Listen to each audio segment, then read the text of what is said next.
What is up, guys, and welcome into another episode of the Ain't It Funky podcast. My guest today is Eric Pritchard. Eric is the drummer and band leader for Moroney, one of the biggest names in country music right now.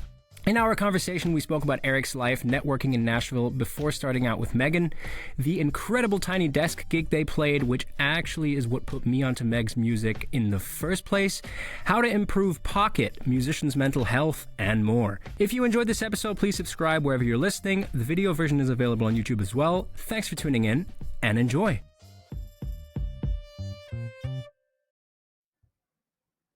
All right, Eric Pritchard, welcome into the podcast. Thanks, man. I'm excited to be here. Dude, thank you so much for taking the time. So, Eric, you are, for those of the people that maybe don't know, you are the drummer for Moroney. And I know that you guys went to the same school. I kind of have heard it said in other podcasts how the gig came about and whatnot. But I'm wondering, because obviously you being from Georgia and having moved to Nashville, I think, am I right in saying that you moved to Nashville first, and then a while later, Megan moved to Nashville? Is that correct? Yeah, I was up here while she was still in college at UGA, and I was playing for a guy named John Langston at the time. And when I stopped working with him, she had messaged me about playing like a writers round kind of thing called a Whiskey Jam, and ever since then we've been playing together. Right. And so how long in between you moving to Nashville and Megan moving to Nashville was, like, what was that time period? Probably about an 8-month window, I would guess. Okay. And was the plan kind of already set? Like, she said when she'd moved to Nashville, you'd play with her, or was it kind of like she moved to town and then she was like, "Oh, hey, Eric, I'm in town"? She moved to town, and she knew I played drums in high school, and when she was looking for a band, she had opened, her and her dad and her brother had opened for a band I was in one time before, and I was like, if you need a drummer when you get into Nashville, let me know. I always kind of was just like planting seeds of like, because I knew when she got up here, it might be just another chance at work. You kind of never knew anybody that's got a guitar and some songs. If you can play drums for them, it's a shot to make it at some point, Yeah. So she opened for a band I was playing with, and that kind of was what planted the seed. And then when she got here, she had sent me a DM on Instagram and was like, "Hey, I need a drummer and some help putting together a band. Can you help me?" And I was like, "Absolutely." And I called up the guy that currently plays bass with us, and he played with us that first night too. And we've both been there since the beginning. Amazing. Dude, that must be so cool to like have someone you like grew up with and knew from back then and, back home in Georgia to like linking up in Nashville. And then it's just kind of evolved into like a big ticket gig, basically. That's insane. It's really wild to me because we had, Megan and I had astronomy class together my senior year of high school. And like to just think that like we were talking the other day and I was like, 10 years ago, we were in a high school together, and now we're playing in a football stadium. This is insane. Crazy. And so I saw the footage the other night because I follow Brian as well, and I've had him on the podcast actually. Yeah. Shout out Brian Clancy, Eric's drum tech, also awesome drummer. But I saw the footage of the stadium. Was that a gig with Kenny, or what gig was that? So it was a festival we did. It was a Buckeye Country Superfest.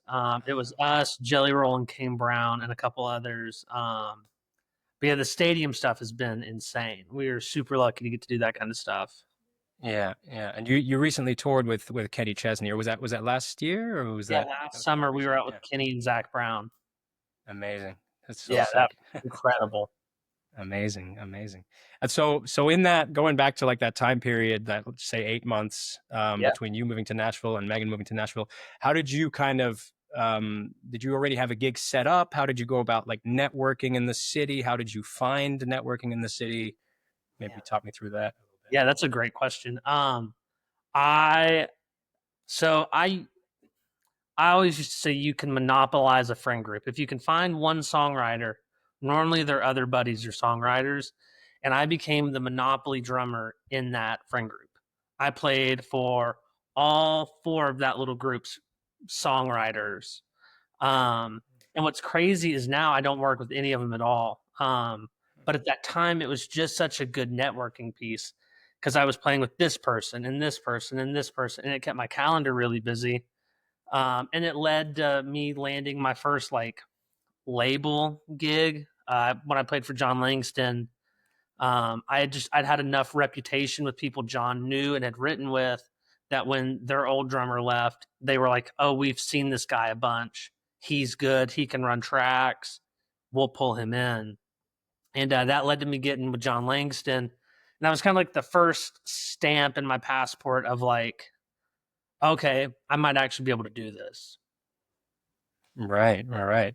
And did you spend a lot of time playing on like Broadway in Nashville, or did you not really I played Broadway have 3 the chance? times.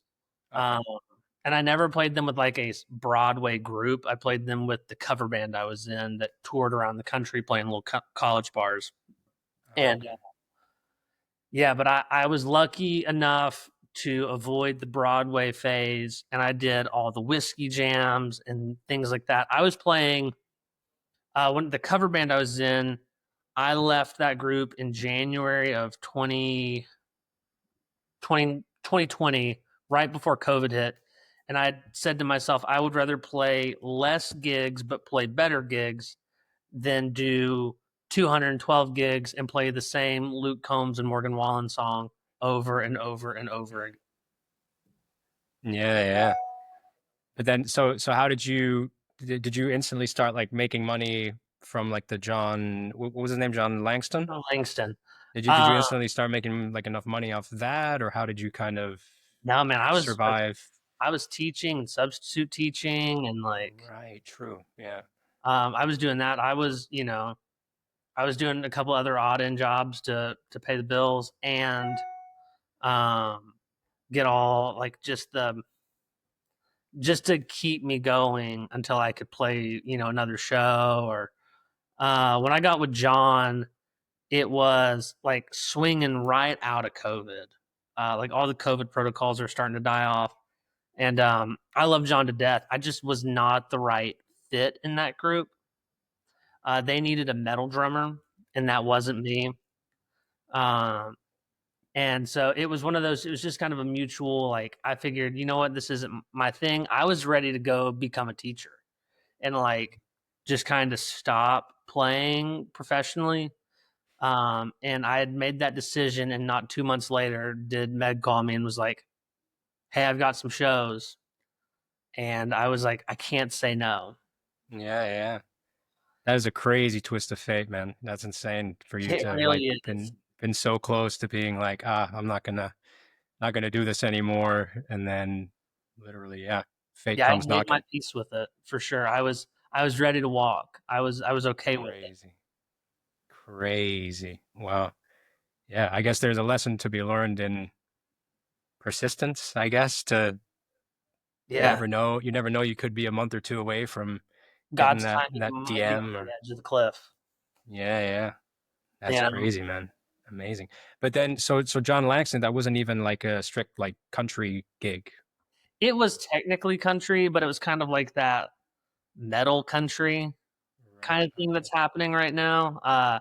The show was the guys in the band, Brad and Steven and John and their tour manager JD they're incredibly great dudes, and it's arguably the hardest show I've ever had to play musically in my career because it was so well put together by them that it was such a challenge to learn. I had 2 weeks to learn all 90 minutes of the material, and the show stopped twice. There were two songs that didn't have like a musical transition rolling them into each other.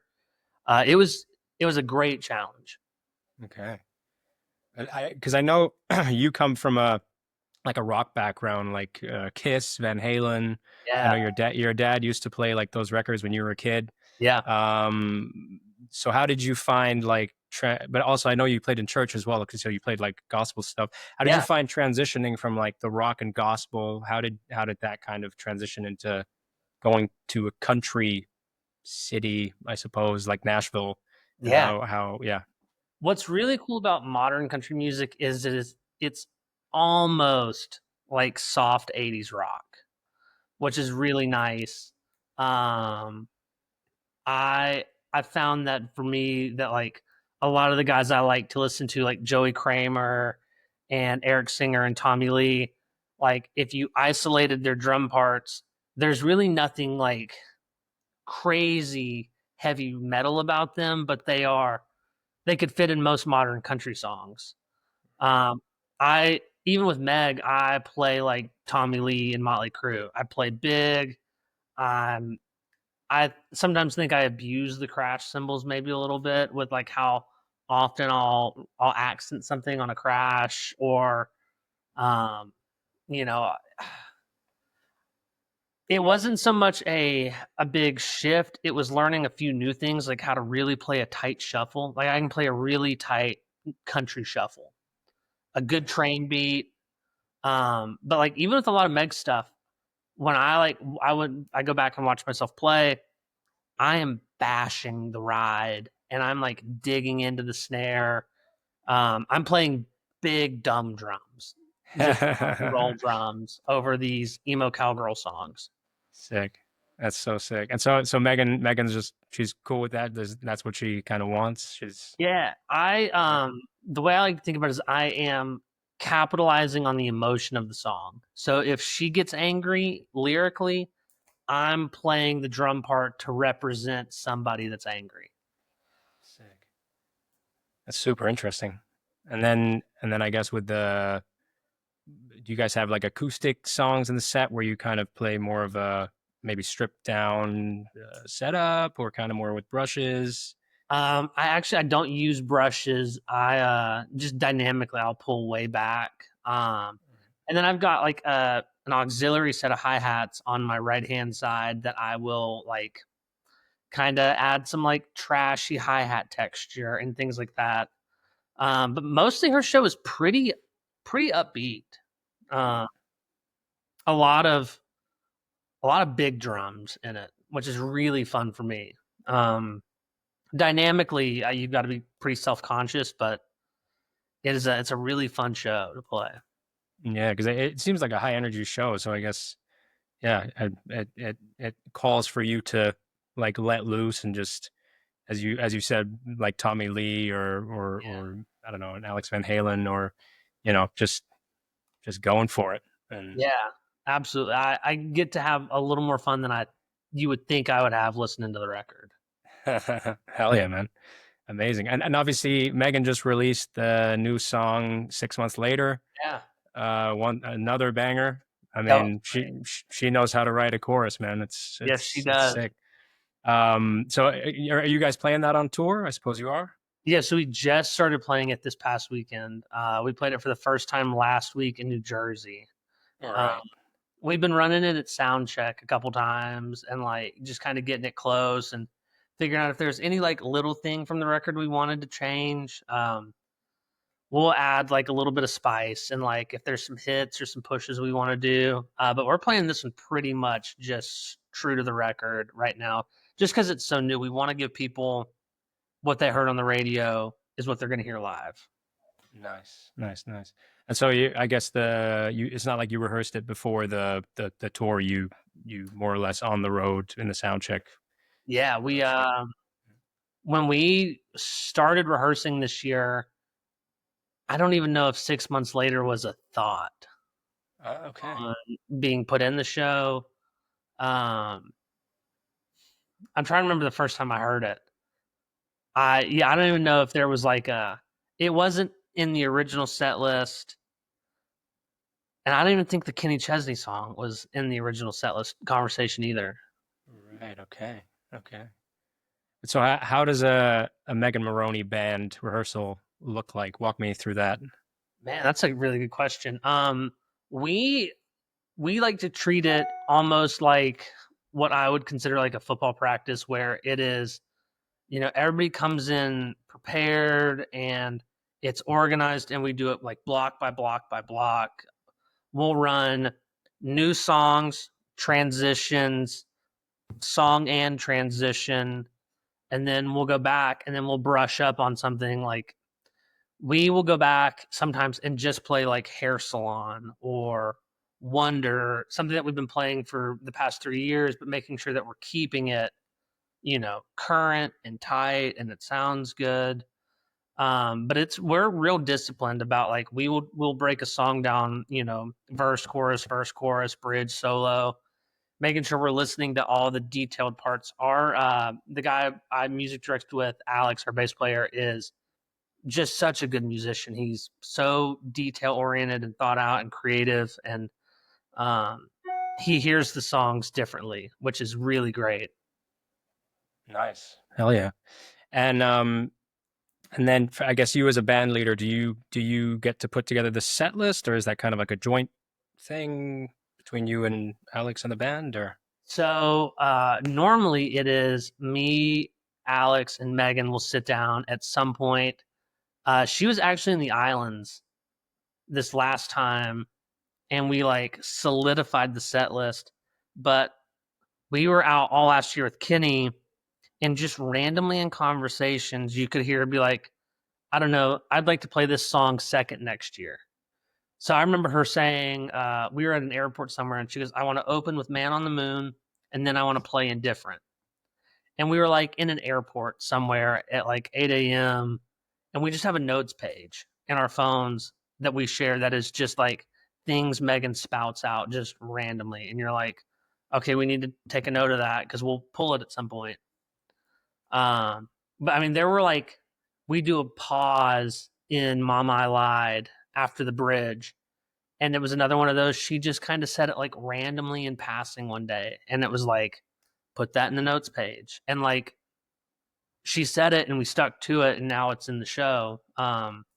So a lot of times the set list comes from just listening to her in conversation and being attentive. And then we will put stuff like, we'll have 75% of the puzzle. And then Alex and I will kind of blend what we need to put together to stack it up so the story works and the transitions work. Because like this show, we're playing all of the new record, but like it flows in these really cool like movements.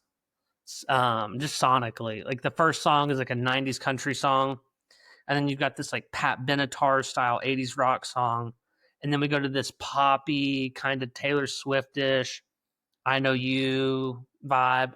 It just the show flows really cool. But it's extremely thought out.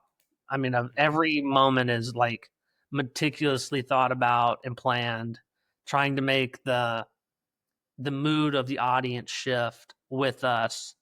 So every song kind of tells its story, but it doesn't like it's not a jarring sonic twist and things like that. Right. Are all of you guys on Click, or? We are. We all use Click. Thank God. What makes you say thank God? I've been with some bands that don't use Click, and it is just a train wreck. Right. Okay. Everybody knowing when to start and when to stop is the best feeling in the world.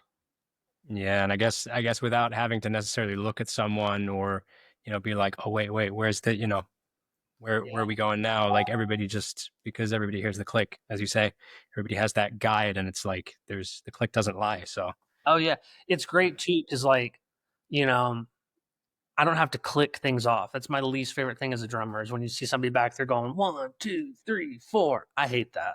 I hate how that it looks so unprofessional. Like, but we look cool when we all start in sync and we all stop in sync. right. Because there's parts of the show where there doesn't need to be drums, where guitar just needs to carry a moment. So that click lets me not keep time on the ride or keep time on the hi hats and like devalue the sonic information of that just solo acoustic guitar part because there's somebody back there keeping time on a ride cymbal. Right. Okay. Yeah. Makes sense. Makes sense. And so, I mean, I've been a big like fan of the tiny desk format for like Yeah. ages, and of course, and actually, you know what? Funnily enough, the tiny desk was that's how I actually discovered Megan and No her way. music. Yeah, because I was watching a Lainey Wilson Tiny Desk, which is freaking awesome, and I think Nice. Yeah. I've watched that like 6 times now. And then the next thing on, just like I didn't even click on the next thing. I was doing something, on the side, and then Megan automatically came on her Tiny Desk gig, and I was like, wait, I've heard of Megan Moroney, but I haven't heard these songs before. And I was like, this is really good. Like the band is cooking. You guys are Man, super tight. thank you. So let me ask you about the Tiny Desk gig and like walk Yeah. me through that day just in detail as much as you can tell. Man, yeah. We kind of found out about it last minute. We flew to DC, and the night before we like did just like a dry rehearsal in a hotel room and had no set list planned out. We'd sent them like a list of songs we might play, no set list. And man, it was really fun. I don't love playing the cajon, but I love how our band sounds acoustic. So it's always really exciting to get the boys in there on acoustics and things like that and let them play. But yeah, it was man, it's cool because it's really just natural. There's no click, no tracks, there's no, it's just if you're good, being good will show up through those microphones. Um, but no, it's cool. I went in with a shaker, a cajon, and a tambourine, and I try to make my cajon setup sound like a drum kit. So the way I play the shaker, I try to like use it as a hi hat. I've got a tambourine to kind of simulate like a crash ride, and then I use a kick pedal and a brush on the cajon, so I'm not killing my hands. Right. And I found like just my cajon setup, I can get a pretty good sounding like acousticy drum set feel using it. Right. And so then yeah, so you had a rehearsal the night before, and Yep. then what time did you kind of have to get up? What was the schedule like of the day of the gig? Man, I think we got in there at like 10 a.m. and we were out by 12. Oh wow. Okay. Yeah, it's quick. They roll you in, set you up, you play, and you get out. We were on a flight by 2 p.m. I was in Nashville at 4. I was back home. We weren't even Wow. gone Okay. 24 hours. Wow. Amazing. And it's obviously just literally like did you get to like rehearse on the sound check or is it just straight into the They do a recording? sound check, and then they're like, "Are you guys good?" You give them a thumbs up, and you go. Right. But did you guys have to kind of run the whole set in the sound check, or were you guys like, well, just test the song and then We go ran into it, or? bits and pieces of stuff. I think we did like a verse and a chorus of like the first two songs because she was going to talk in between songs, so it was just kind of like, all right, well we're not worried about musical transitions here.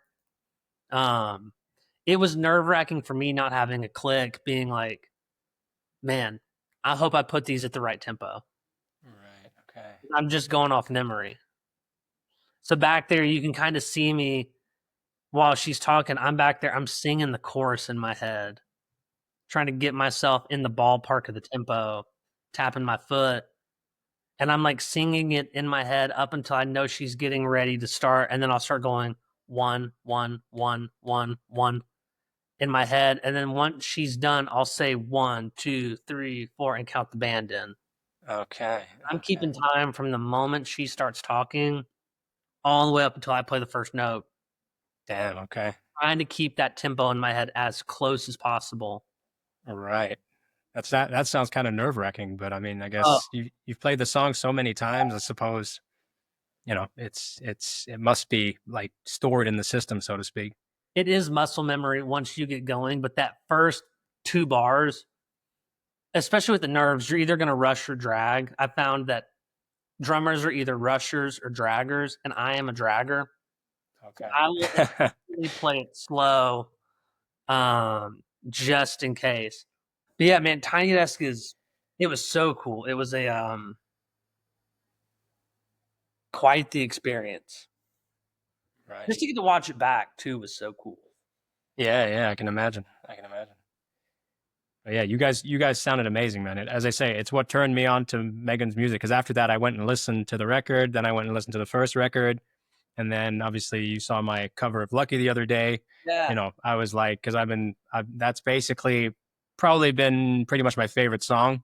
So nice. I've just been listening and jamming to that a lot. And I like how you played the pre-chorus groove. That's how I do it too. the 16th notes on the hats. Oh yeah, Yeah, well, the luckiest man in Tennessee. Yeah. it just changes that shuffle feel. So the first one I play like the real like country shuffle, and then the second one I'll swap to that because it just gives it like a little bit of like a pop shuffle in my ear. Right. And I want to break it up a little bit. But yeah, you played it how I played it, and I was like, that was sick. Amazing, dude. I'm so stoked that I nailed that part the way that you play it. That's highest praise. It was great. It was really good. I see a lot of covers of our stuff sometimes, and I'm like, I'm gonna steal that. All So right. Okay. I saw one. I can't remember who played it, but they played. They were playing it different, and they played this really cool fill going into the last chorus, and I was like, I'm gonna take that. Okay. And so now I Sick. play it live every night because I saw Nice. somebody playing a cover of it.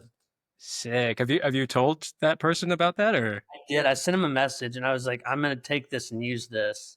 Dude, We that's were amazing. doing the CMT awards right before No Caller ID had come out, and Dan from the National Drummers podcast had put up a video of him playing the drum fill coming or in the bridge going into the down chorus or into the big chorus at the end.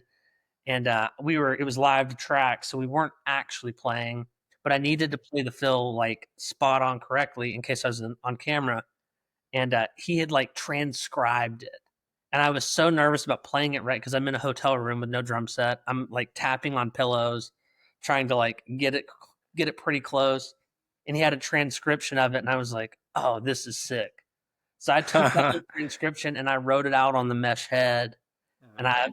I that's how I learned how to play that fill that day. And luckily it wasn't on TV all the way through, but if it was, I would have at least looked like I knew what I was doing.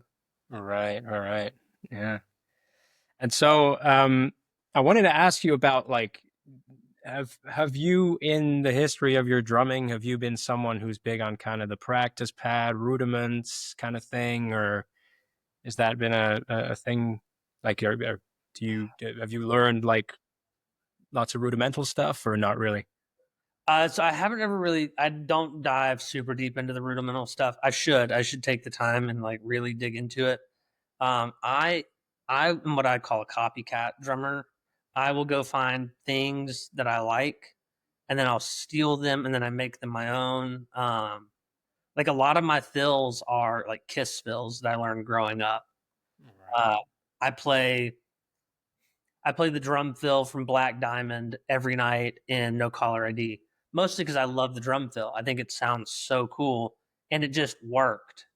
Um, so a lot of it for me is just I'll find something that I like, and then I'll try to mimic that playing style or feel, and then I'll kind of put that in my back pocket.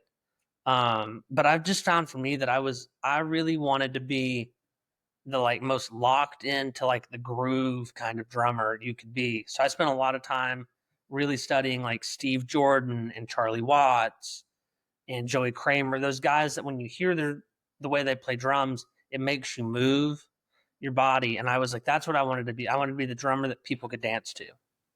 Right. So would you say for someone who's, someone who wants to improve their like time in their pocket Yeah. and feel, would you say like what just play along to like the Kiss, Aerosmith records, or what how would Turn you on kind of at 10 BPM slower than what you really want to play, and then slow that down another 10 BPM and see if you can play to it. Stop playing to eighth notes, start playing to quarter notes, and learn to be good in the space between the clicks. That's where the pocket is. The pocket is that dead space between beat one and beat two. Like how clean you are in that dead space is really going to show how deep your pocket is. Um, Word. that was something I remember. I saw there's an Instagram video with Kevin Murphy. He plays for John Party now, and he was talking. He would sit in his room and set a metronome to 40 BPM and play quarter notes. And I was like, I don't think I could do that. I mean, that's a beat, one beat, a little less or a little more than a second away from each other. Like, what are you going to do in that dead space? The anticipation. Are you going to push? Are you going to pull? I've been doing that, and then the other thing I've been doing is I've been taking my drum parts and I will lay them in Ableton just to see it on a grid, and then look and see where my kick and snare is. Am I ahead of it? Am I behind it? Am I hitting right on it? That's something else I've been doing to like just really like be aware of. The pocket is how well you play inside the bounds of the click, and you can kind of push and pull with the click a little bit. But what you do in that dead space is really going to determine how good your pocket is. All right. That's awesome advice, man. Yeah.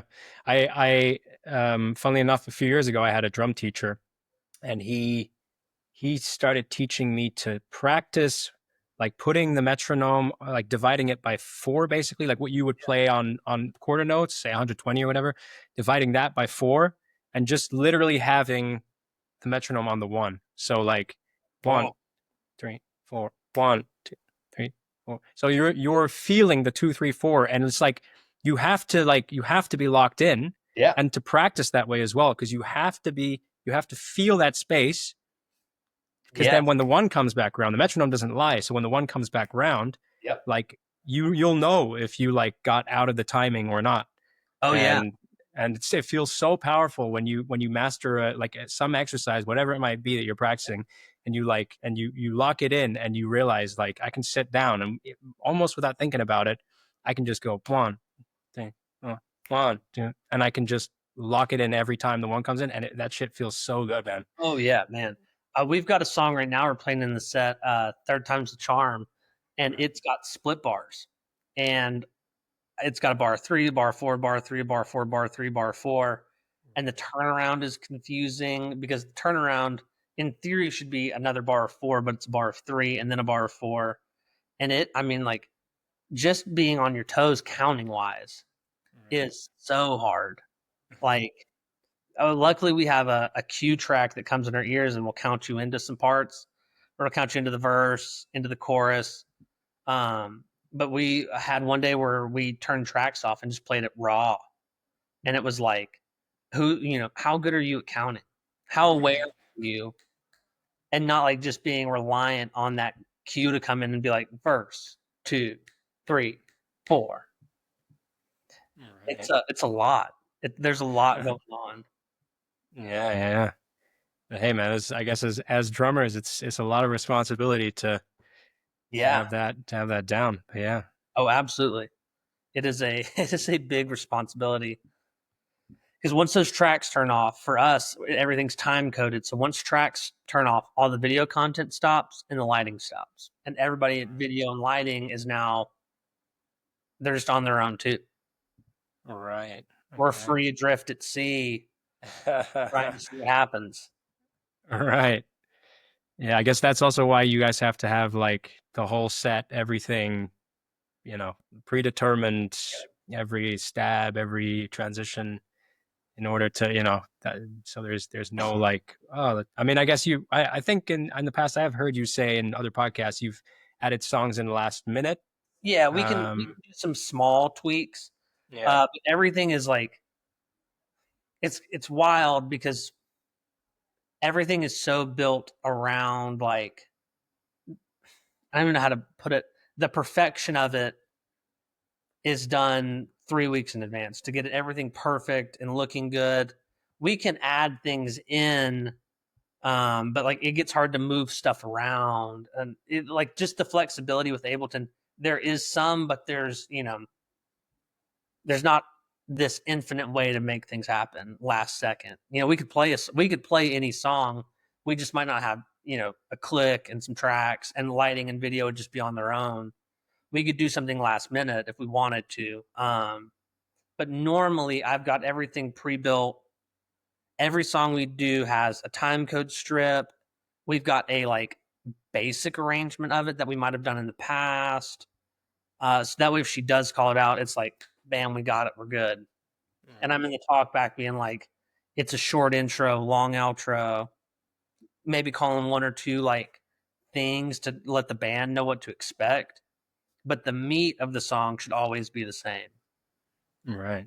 Have you ever had any gigs? I'm curious. Have you ever had any gigs, especially maybe like bigger, like stadium or arena gigs, where something's gone horribly wrong, either with the backing tracks or like Oh, any yeah. horror stories? We were in Columbus, Ohio. It had rained, and we were using the new Play Audio 1U rack. And we're like 2 songs in. We're in the bridge of I'm Not Pretty. And all of a sudden, this just screeching, like, it sounds like it sounded like a sound that should have come out of a Harry Potter movie. There's just this loud screeching train brakes kind of thing, and it shot down the guitar line. So I swap to the B computer, and it starts doing it too. So the A computer and the B computer are both operating, but they're both sending that horrendous sound. Well, we found out so I just killed tracks. I have 2 Play Audios in my racks. I have a main and then I have a spare.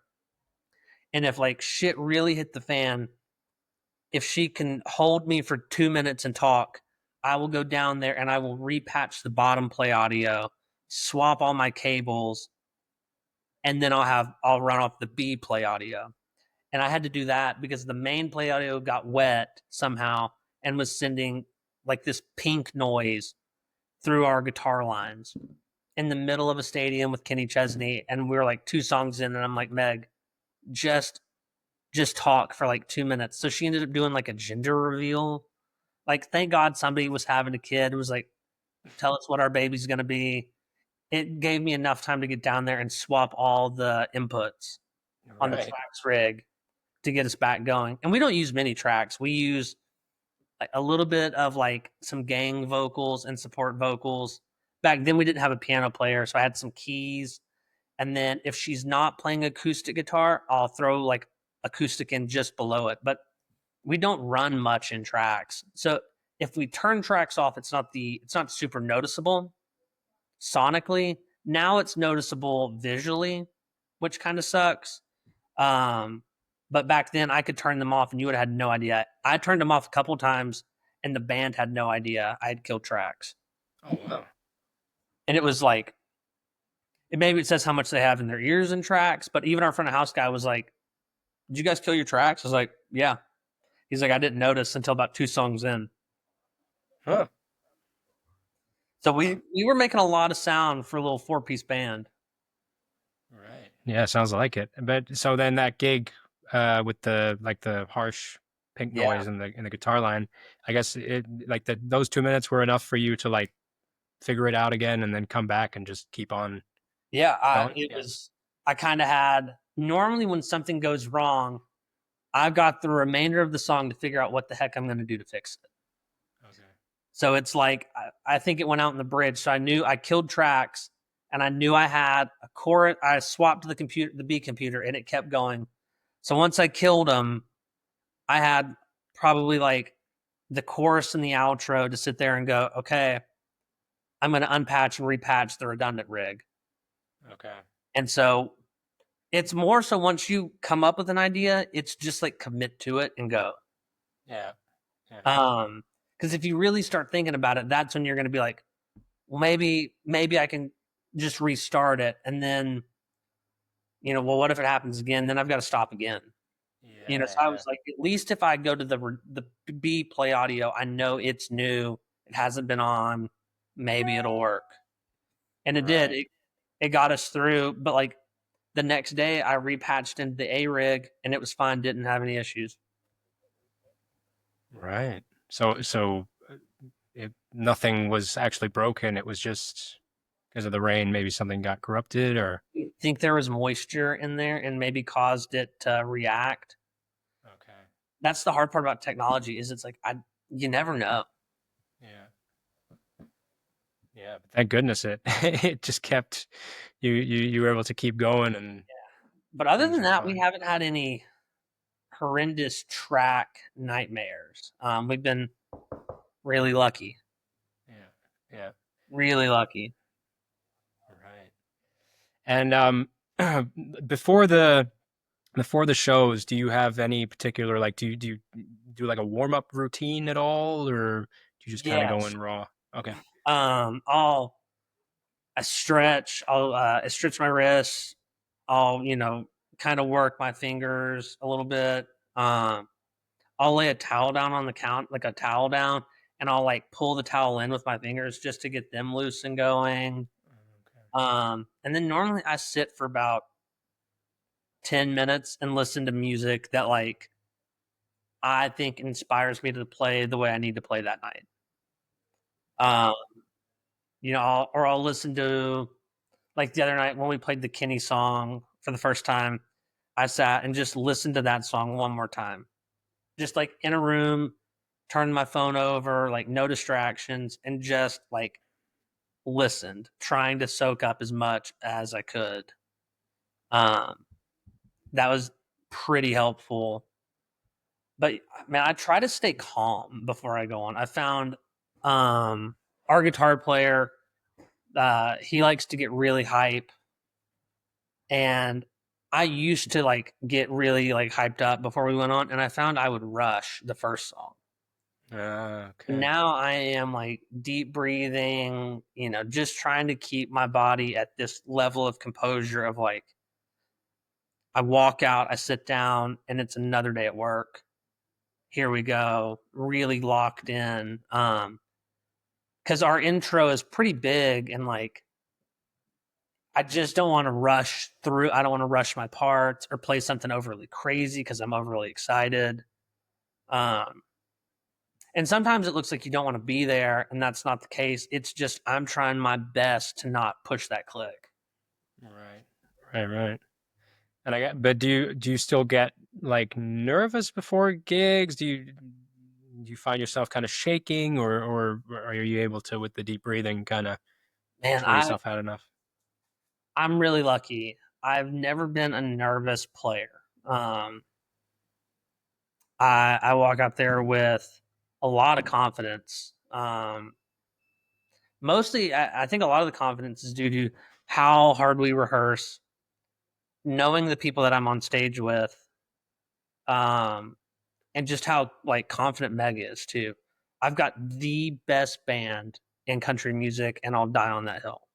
Uh, they are John, Haley, Alex, and Riley are the best musicians to be on stage with, and I know they're going to do their job correctly, which makes it easy for me to do mine correctly. And I don't want to say there's like a pressure, but there is this like every night I go out, I want to be as good as they're going to be because I know they're going to go out and play well. So for me, I want to go out and match their abilities. Um, and Meg too is such a confident leader up there that like she trusts us with what we've built, and she's going to deliver really well. So, man, I the last time I got nervous was when we played the Opry for the first time, and it was just the magnitude of that room. We're actually lucky enough I get to do it again on the 13th of July, and man, it was like the last time my hands really sweated before I went on stage. Yeah, I mean they would. Yeah. Um, that one was nerve wracking. Just the like, my parents were there. It was so cool. Um, it was such an experience. But man, so really the only thing that gets me nervous is if we're an opener or we have like a timed out slot.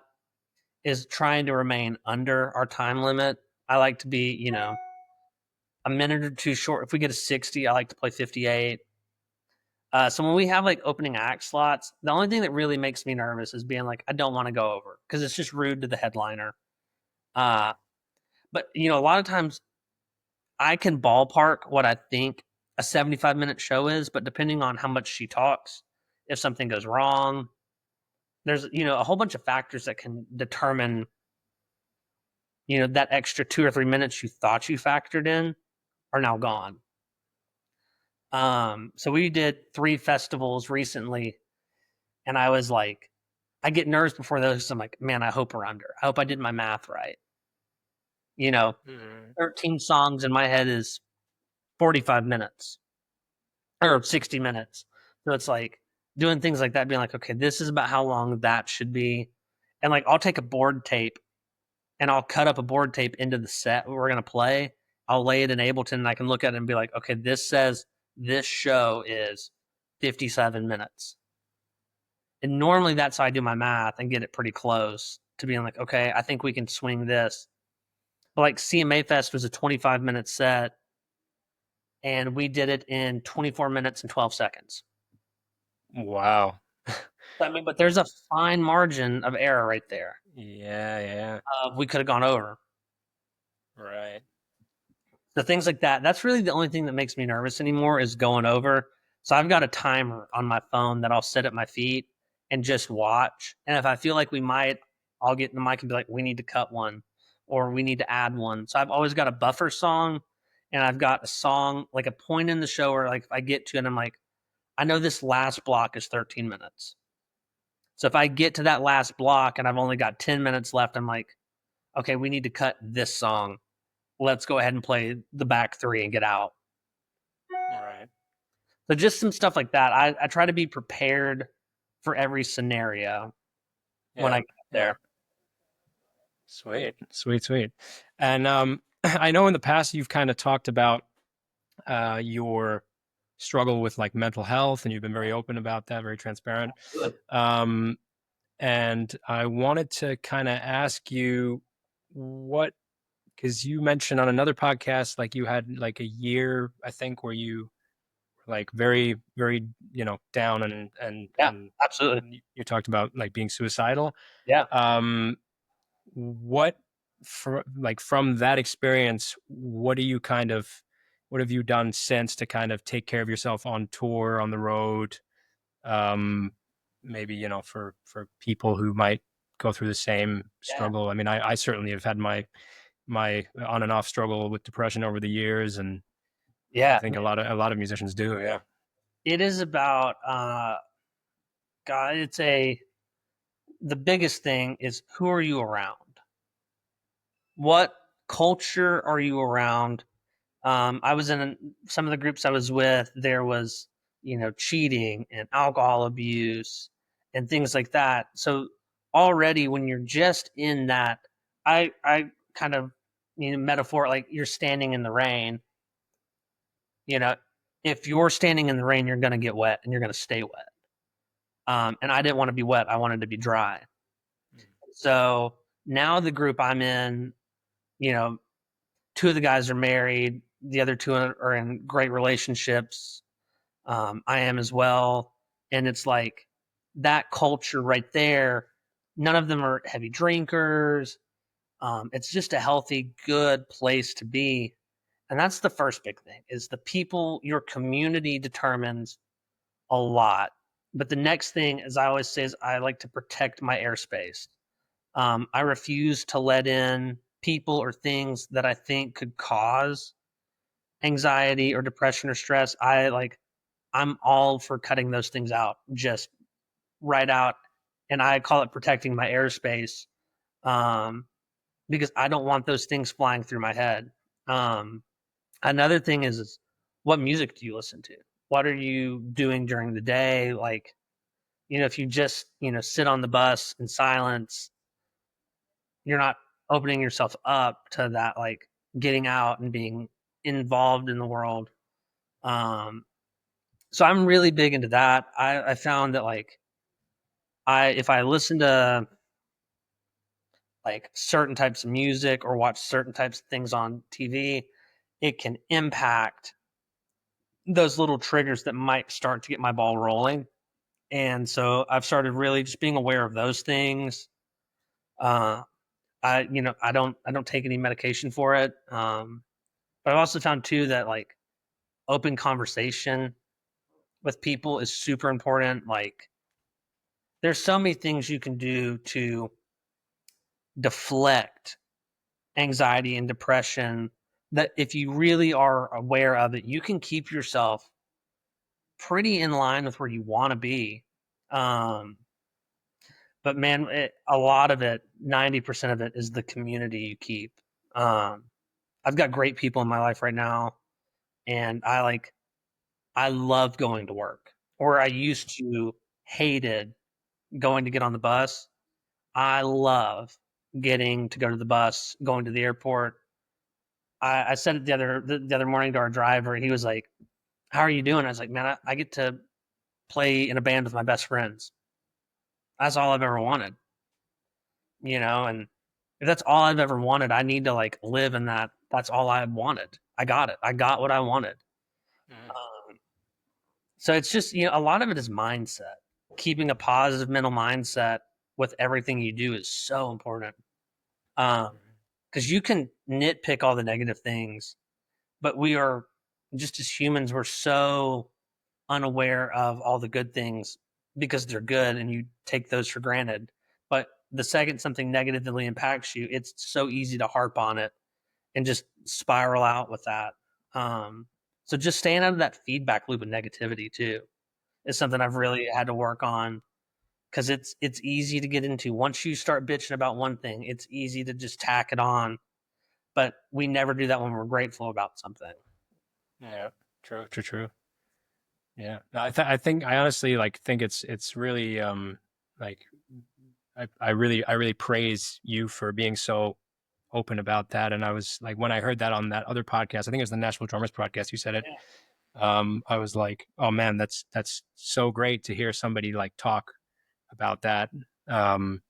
And yeah, I think it's something that um, that probably doesn't get talked about enough. Like musician struggles with mental health, anxiety, depression. It Um, is, it is hard. I mean, you think about like I leave my house Wednesday night at 8 p.m. I get on a bus with 12 people, and I'm with people from Wednesday night all the way till Sunday morning when I leave. And, you know, there can be stress involved in that. You're constantly gone. Like your life at home goes on without you. You miss birthdays, events, things you want to do. You know, like I, it kills me to know that I've missed so much of my dog's life, just being gone. But it's the other thing. It's what I wanted. It's the sacrifice I'm making. Um, and it is hard. It's hard on others when you're not there.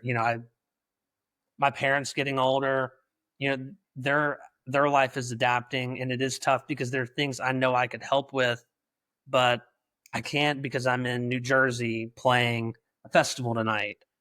Um, I remember I had a friend that used to play for an artist, and we were standing outside. They'd played an arena in Birmingham, Alabama, and his kid took her first steps that night. wow. He was gone, Oh man. and I think he left a month later. I think he was out of that group a month later. Oh And wow. it was a huge gig. And he Oh walked man. away because he was like, I will never miss anything else. Yeah. And that day might come for me too, where I make that decision. But it is hard. There's so much uncertainty, and the job security really too is, yeah, I feel very secure where I'm at, but there's a lot of gigs where you could be there someday, and the next day you could be looking for a job at Home Depot or Walmart. Absolutely. Absolutely. Yeah. That's the brutal truth of the music industry. Obviously, is like 1 minute, yeah, you could literally be playing a stadium gig, and then literally a week later, you lose that gig, and then what do you do? Like, it's yeah, it's pretty crazy. Yeah, it's a mad industry to be Yeah, in, but yeah, we just need to make sure we're checking on our friends and our people, and there are some great mental health options available in the music industry. The backline thing they do is really good. There's some great outlets to go through. We just need to make sure that they are easily accessible and visual to people constantly. I see backline posters at almost every venue now, which is super exciting because that's something I think is so great. But we need to make sure there is a mental health care option for musicians available because it's not easy, especially with the access to alcohol and drugs. I mean, it's easy to get into the downslide. oh yeah, for sure, for sure. Yeah. I mean, I've been sober for 3 years and what is it now? 7 months. Dude, good for you, brother. That's awesome. Thank you so much. Yeah, no, and that was literally because, I was constantly stuck in like a devil's cycle over the years of, just constant binge drinking, especially after gigs, and I tried to make it a point to never drink before gigs, and I kind of made that my rule. But then, throughout the years, there were those 2, 3 times where then I did slip up and end up drinking before a gig, especially before a paid gig I had, Yeah. which was quite a big gig, and after that, luckily the boss of the group, he was a friend of mine, so he pulled me aside the next day and was like, "Hey man, like just to say like not cool, but like I'll give you I'll give you a pass because we've known each other for a while and we're buddies. But like, hey man, if I would have done that on some other like bigger gig, who knows, Oh if yeah, I would have still had a gig the next day. So absolutely. I kind of came to the realization that yeah, the alcohol thing, the drug thing is like, as my mom used to say, it's a slippery slope, and it just there's no winning. Like if you got an issue with the drinking, then that's probably, you're probably never going to be able to actually like curb that to a point where you can have a drink every now and then or whatever. So Oh yeah, absolutely. I yeah. played in a band with a guy that, I mean, he's one of the best guitar players I've ever worked with. But he had such a bad drinking problem. When the Megan gig came along and we were looking for a guitar player, I thought about him and had to pass on him because of his habits. But he would have been a great fit in the group, like musically, great fit for what we were doing. But I wasn't going to bring that into our culture. Yeah, for sure, for sure. And that's the thing, I guess the brutal truth of it is like no one's going to call you and say, "Hey, by the way, you didn't get this gig because of that." Like that person is never going to know. And yeah, so there's something to be said for yeah, having having your shit together and Yeah, man. um definitely, yeah, being, We're I mean, busy. at least for me, I can only speak from my own experience, but being sober has literally changed my life, and it's made me so much more of like a well-rounded, like, professional Yeah. musician and person, and it's just improved my life in so many ways. So Yeah. Man, I'm not a drummer. I'm a businessman. I right. was talking to Rich Redmond when I was in high school, and he told me, he goes, "You have to treat yourself like you're a business." And Right. ever since that day, I was like, it changed my outlook on it. I sell my product, the way I play drums, who I am, the hang, the playing, everything, as a business. I need Hmm. people to like me. I need people to keep calling me back. So I treated myself like a business, and that totally changed how I worked on things. Right. So what would your advice kind of be from that standpoint, from a business standpoint, for maybe like up and coming players? Um, like what kind of recommendations would you have, whether it's the attitude, the work ethic, yeah, what are the most valuable kind of aspects for a drummer and as a business to have? Man, it's that, you got to be good at playing. That's there. But the next thing is how good is your communication skills? How well do you reply to emails or calls or text? How are you when you get there? Are you professional? Do you look the part? Does your gear look good? Like, you wanted to be that guy when you rolled in the door or they were looking at your profile, they didn't have to ask a question. Everything they needed to know was right there. I had good grammar when I texted somebody I was going to work with. I made sure I like used commas and periods. I didn't use like text lingo like LOL or things like that. It was like a professional conversation, because if they're going to pay me, I need to be a professional. If they called me, I always made sure I answered. Uh, I shook hands with everybody. I was polite and friendly to the venue staff when we got to the show. You just didn't want to be anything that raised a red flag about the way you handle yourself, because you want to be fun, but at the same time, they need to be able to trust you that you're going to do your job and not make them look bad, because they're contracting you out for their contracted gig. It was just things like that of, be the person that shows up that you would hire if it was your name on the bill. Right. Very valuable advice, man. Very valuable for sure. Yeah, but I guess with that, I think we're coming to the end of the episode. Yeah. Eric, is there anything that you kind of want to plug? Anything you got coming up you want to tell the people about? Yeah, The can I stage shout is out yours. my people and my team or my companies that I work with? I have the best drum tech, Brian Clancy. He is incredible. I am super blessed to have Brian with me. His work ethic and skills are amazing. Our band, Alex Shernitt, Riley Lowry, John Barker, and Haley Sullivan. I'm super lucky to play with those guys. They are incredibly talented and challengers and good people to work with. Uh, Meg is such a phenomenal artist, and it's such a privilege to work with somebody from my hometown as well. I treasure my time with her so much, and so thankful that she trusted me with all the things I get to have my fingers in secretly. Our management team, Julie, Haley, and Elisa, those guys are great, and our front of house guy Timmy. I just am very thankful for everybody in our Megan Moroney team. And then SJC drums, Sabian cymbals, Vader drumsticks, All Clear audio, and Low Boy beaters. I so appreciate everything they do with me to keep me looking and sounding as good as I do. But I just wanted to make sure I got to say thank you to all my people in those companies. Yeah, man. Well, Eric, dude, it's been an absolute privilege talking to you, and thank you so much for taking the time. I really, really appreciate Thank it. you, brother. I appreciate it, man. Have a good day. Yeah, man. Thank you. You too. You too. Yeah. Give me money.